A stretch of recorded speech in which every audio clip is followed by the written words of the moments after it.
In this brief video, we want to cover what steps you should take and some important things you should never do when you've been in an accident. The first thing you'll want to do if you've been involved in an accident is to check for injuries.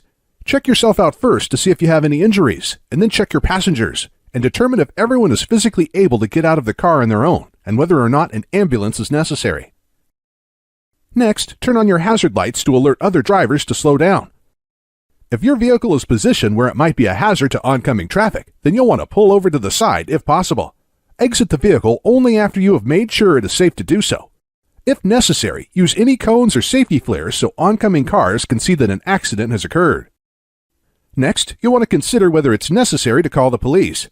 In most states, you are legally required to call the police if anyone has been injured or if the total damage appears to be over a certain amount, such as $1,000.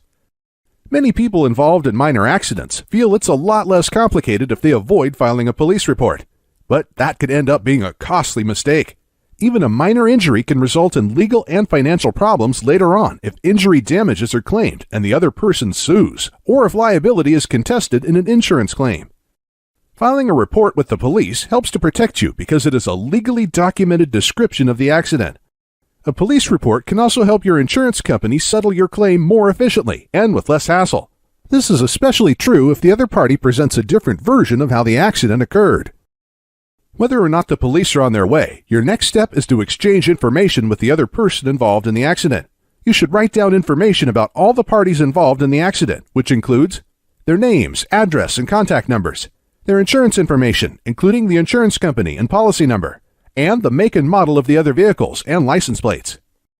The next step is to document the accident as thoroughly as you can. If possible, immediately take pictures of both cars, the damage, and the accident scene itself.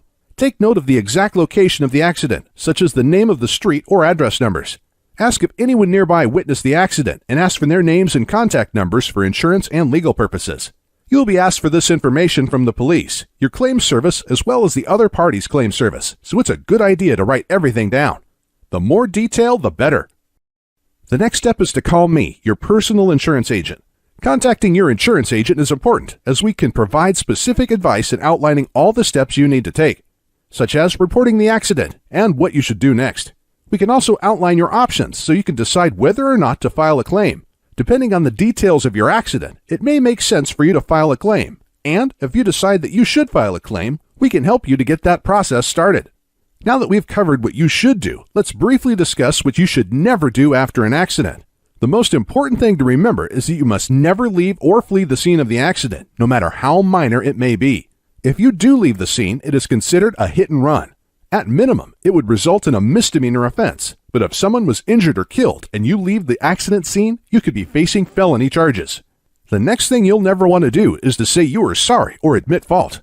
Admitting fault or even saying sorry could result in all the blame or liability for the accident being placed onto you, even if you were only partially at fault or not at all. We hope this brief video has helped you to be better prepared should you ever be involved in an auto accident. Should you have any additional questions, please do not hesitate to call. That's why we're here.